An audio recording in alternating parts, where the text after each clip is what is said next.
day, everyone, especially to you, Sir Glenn. I am Maria Lorhea de los Reyes from ABC, and from now on, I will be the one who discuss about the study entitled Issues on English in Philippine Society as Input to Language Planning, Voices from First Year University Student. So let's start in definition of terms. First is the language of planning. In the Philippines, reflects deliberate decisions by government, particularly through the Department of Educations, to balance national unity and regional identity. Policies such as mother tongue-based multilingual education program aim to promote learning in student first languages like Cebuano, while gradually introducing Filipino and English. This is a strategic form of language planning meant to improve literacy and learning outcome. Next is multilingualism. It is a natural result of these policies and the linguistic landscape of the country. Filipinos often group or speaking regional language at home, for example, as Cebuano. Learn Filipino in social and formal contexts and acquire English in school. This triangualism is both a cultural asset and an educational challenge as a student must navigate different language across domains. Next is code switching. It is a common in daily communications, especially in urban areas or among bilingual or multilingual speakers. People might switch between Cebuano, Filipino, and English within a single conversation. This reflects flexibility in linguistic competence but can also raise questions about language dominance and proficiency, especially in formal settings. Next is the official language, like English, though not the native tongue of most Filipinos, play a vital role in government, education, and business. Its status comes from both colonial history and its perceived utility in global communication. Filipino, as the national language, serves to unify the country, but often competes with strong regional languages. And last is the mother tongue. It is the central to identity and early cognitive development. Promoting it in early education help ground students in their linguistics and cultural roots, fostering better comprehensions and expression. In Cebuano, speaking regions, recognizing the mother tongue in education validates local culture and improves learning. Let's proceed on objectives of the study. First, to explore how first-year university students perceive the role of English in Philippine society. Next is to identify uses, attitudes, and meaning attached to English among trilingual students. And last is to provide input for language planning and policy in the Philippine context by highlighting how English is situated in daily communication and education. Now let's proceed on methodology. So the participants of this study approximately a 700 first-year university student at a private university in Cagayan de Oro City. The demographics is over 90% of the respondents identified Cebuano as their mother tongue, making them trilingual speakers of Cebuano, Filipino, and English. Next is the research instrument. The survey questionnaire was adapted from Lipanen et al. Of 2009, which examined the uses, meanings, and attitudes towards English in Finland. And last is the research design. A descriptive quantitative approach was employed to assess student perceptions and usage patterns of English. Let's proceed on the discussion. First, English is deeply woven into the fabric of Philippine society, not merely due to historical and governmental influence, but also because of how individuals perceive and use it in daily life. This study shows that English is not just a school subject, but a symbol of modernity, success, and global participation. This entrenchment reflects both top-down, policy-driven, and bottom-up, individual and community-driven forces.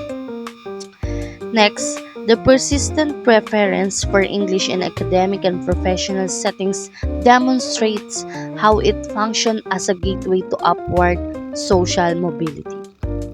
Students see English as essential for accessing higher education, job opportunities, and global culture. At the same time, it becomes part of their evolving identity as global connected Filipinos. Next, the student emphasizes the gap between language policy and actual language use. While English and Filipino are the official languages, many students grow up speaking regional language like Cebuano. Effective language planning should therefore be inclusive, recognizing the triangular reality rather than imposing a one-size-fits-all approach. And last, students' regular use of code switching, mixing Cebuano, Filipino, and English in conversation shows how language practices adapt to context and audience. This flexibility isn't confusion or deficiency, but a linguistic strategy that reflects real world communication. It also challenges rigid language policies, pushing for a more dynamic and context aware approach to language planning. Together, these findings argue for a more nuanced, inclusive, and culturally responsive approach to language education and policy in the Philippines. As the result of this study, English usage and functional value. English is not just an academic requirement. It plays a vital role in educational success and professional preparations. Students recognize its utility in accessing information, writing academic papers, and preparing for careers in competitive sectors.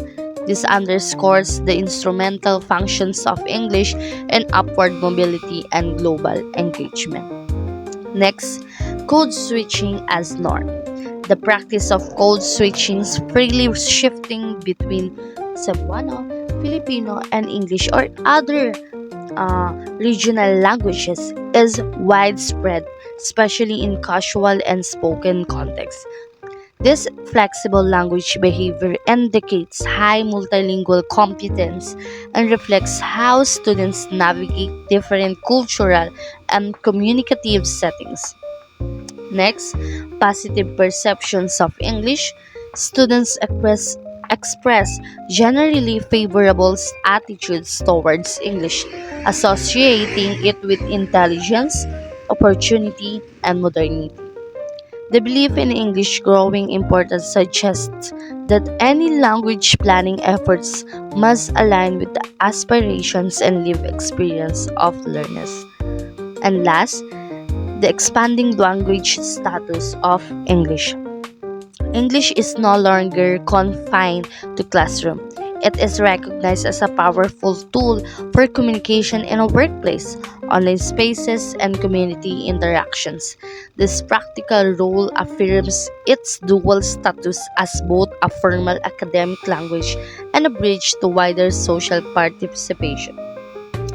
As a conclusions of the study, the findings stress the need for the language planning that is responsiveness to how language are actually used in everyday life, rather than focusing solely on promoting on one language over another. Policies should aim to support triangular fluency, validate regional languages like Cebuano, and incorporate the linguistic practices such as code switching that students already employ effectively.